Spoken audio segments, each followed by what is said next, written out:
Assalamualaikum warahmatullahi wabarakatuh. Saya Nafisa Binti Sofian, nama metrik 054890 dari kos Usuluddin semester 7. Saya akan menceritakan berkaitan pendidikan Imam Abdul Rahman Hatim dan 8 nasihat dari Imam Abu Abdul Rahman Hatim. Baiklah, yang pertama berkaitan pendidikan Imam Abu Abdul Rahman Hatim. Guru bagi Imam Abu Abdul Rahman Hatim antaranya ialah Abi Ali Syaqi bin Ibrahim Al-Baqi, Abi Ali Al-Azdi yang dikenali sebagai Syaqi Al-Baqi, dan Asim bin Yusuf bin Maimun bin Qudamah Al-Baqi Abi Asimah. Manakala muridnya pula antaranya ialah Muhammad bin Makram, Abu Ja'far As-Safar, Askari bin Husain Al-Naqshabi yang dikenali sebagai gelaran Abi Turab Al-Naqshabi, dan Abi Hamid Ahmad bin Khadrawi Al-Bakhi. Seterusnya, berkaitan 8 nasihat dari Imam Abu Abdul Rahman Hatim. Dikisahkan bahawa pada suatu pagi, Syaqi Al-Baqi yang merupakan salah seorang guru kepada Imam Abu Abdul Rahman Hatim telah memanggil beliau. Kemudian Syaqi Al-Baqi bertanya kepada beliau, "Berapa lamakah engkau mempelajari ilmu dariku?" Lalu Hatim menjawab pertanyaan tersebut dengan menyatakan bahawa sudah 33 tahun beliau mempelajari ilmu dari gurunya itu. Kemudian Syaqi bertanyakan lagi, "Apa yang kamu telah pelajari dariku selama tempoh 33 tahun itu?" Hatim menjawab bahawa ada 8 perkara yang dipelajarinya. Lalu Syaqi berkata, "Inna lillahi wa inna ilaihi raji'un. Aku telah menghabiskan usiaku bersamamu selama itu dan kamu tidak belajar dariku kecuali 8 perkara." Hatim menjawab, "Wahai guruku, sungguh aku tidak berbohong. Aku tidak belajar selain 8 perkara tersebut." Oleh kerana berasa hairan, Syaqi meminta Abu Abdul Rahman Hatim menjelaskan kepadanya apa sahaja yang telah beliau pelajari sepanjang 33 tahun beliau bersama gurunya itu. Maka Hatim pun menjawab, "Pertama, ketika aku memperhatikan makhluk yang ada di dunia ini, aku melihat masing-masing mempunyai kekasih dan mereka ingin sentiasa bersama kekasih mereka bahkan hingga ke dalam kubur. Tetapi ketika dia sudah sampai di kuburnya, kekasihnya justru berpaling darinya. Ia pun berasa kecewa kerana terpisah dengan kekasihnya dan tidak lagi dapat bersama masuk ke dalam kuburnya. Oleh itu, aku ingin menjadikan amal kebaikan sebagai kekasihku kerana jika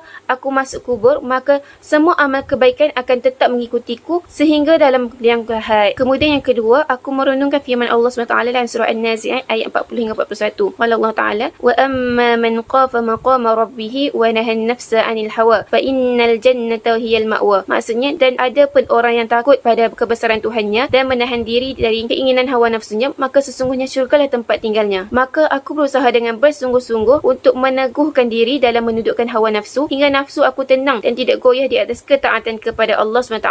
Kemudian yang ketiga, aku perhatikan manusia dan mendapati masing-masing memiliki sesuatu yang berharga dan dia menjaganya agar barang tersebut tidak hilang. Kemudian aku membaca firman Allah SWT, "A'udzu minasyaitonirrajim, ma 'indakum yanfad wa ma 'indallahi baqi." Maksudnya, apa yang di dirimu akan lenyap dan apa yang ada di sisi Allah adalah kekal. Surah An-Nahl ayat 96. Oleh kerana itu, apabila setiap kali memiliki sesuatu yang berharga dan bernilai, maka segera aku serahkan kepada Allah agar milikku terjaga bersamanya dan tidak hilang agar kekal di sisi Allah. Seterusnya yang keempat, aku perhatikan manusia dan aku ketahui mereka masing-masing membanggakan hartanya, pangkatnya iaitu kedudukan, dan nasabnya iaitu keturunan. Kemudian aku memperhatikan firman Allah SWT, "A'udzubillahisyaitonirrajim, inna akramakum 'indallahi atqakum." Maksudnya, sesungguhnya orang yang paling mulia di antara kamu di sisi Allah ialah orang yang paling bertakwa di antara kamu. Surah Al-Hujurat ayat 13. Jadi aku mengajar ketakwaan sehingga aku meraih kemuliaan di sisi Allah SWT. Kemudian yang kelima, aku perhatikan manusia dan aku tahu bahawa mereka saling mencela dan mengumpat antara satu sama lain.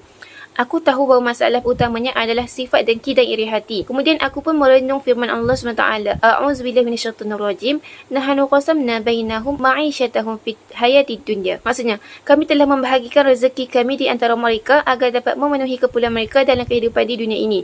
Surah Az-Zukhruf ayat 32. Maka aku kemudian meninggalkan sifat dengki dan iri hati serta menghindar dari manusia kerana aku tahu bahawa pembahagian rezeki itu benar-benar dari Allah SWT yang menjadikan aku tidak patut memusuhi dan iri hati kepada orang lain.